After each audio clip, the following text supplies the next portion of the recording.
ബഹുമാനപ്പെട്ട തങ്ങളവർകളും മറ്റും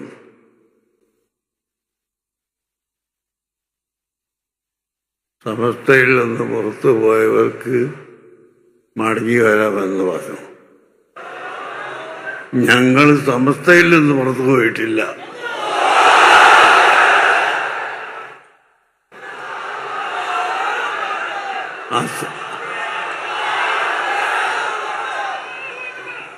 അസംബ്ലിയിലും പാർലമെന്റിലും ഒക്കെ വിഷയങ്ങൾ ചർച്ച ചെയ്യുമ്പോൾ മീറ്റിംഗിൽ നിന്ന് ഇറങ്ങിപ്പോക്ക് നടത്താറുണ്ട്. എന്നാൽ അവർ MLA സ്ഥാനം അതോടുകൂടി കഴിഞ്ഞു എന്ന് അർത്ഥമില്ല. അതുപോലെ സമസ്ത കേരള ജംഇയ്യത്തുൽ ഉലമയിൽ നിന്ന് അല്ല ഞങ്ങൾ ഇറങ്ങിപ്പോയത്, മറിച്ച് അവിടെ അന്ന് ചർച്ച ചെയ്ത വിഷയത്തോട് തീരുമാനത്തോട് യോജിപ്പില്ലാത്തത് കൊണ്ട് മാത്രമാണ്.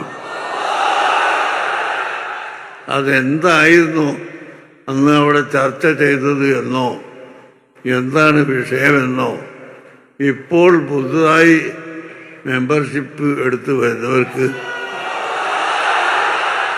അറിയുകയില്ല. അതുകൊണ്ട് ഇൻഷാ അല്ലാഹ് നമുക്ക് വളരെ സൗഹാർദ്ദമായി ഇരുന്ന് ചർച്ച ചെയ്ത് രണ്ട് സമസ്ത ഇല്ലാതെ ഒരു സമസ്തയായി വരാൻ ഐക്യത്തിന് വേണ്ടി ചർച്ച ചെയ്യാനും ഇരിക്കാനും ഞങ്ങൾ എപ്പോഴും തയ്യാറാണ്.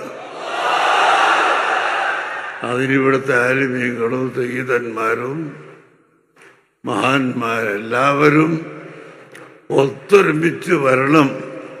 അത് നിങ്ങളെല്ലാം തഹജ്ജുദ് നിസ്കാരത്തിന് ശേഷം ദുആ ചെയ്യുക. അല്ലാഹു തആല അങ്ങനെ ഒരു അവസ്ഥ ഉണ്ടാക്കിത്തരാൻ. നമുക്കിവിടെ ഭിന്നിപ്പ് പറഞ്ഞുകൊണ്ട് കക്ഷിത്വം പറഞ്ഞുകൊണ്ട് അങ്ങോട്ടും ഇങ്ങോട്ടും പിടിവലി കൂടണമെന്ന് ഒരിക്കലും ആഗ്രഹമില്ല.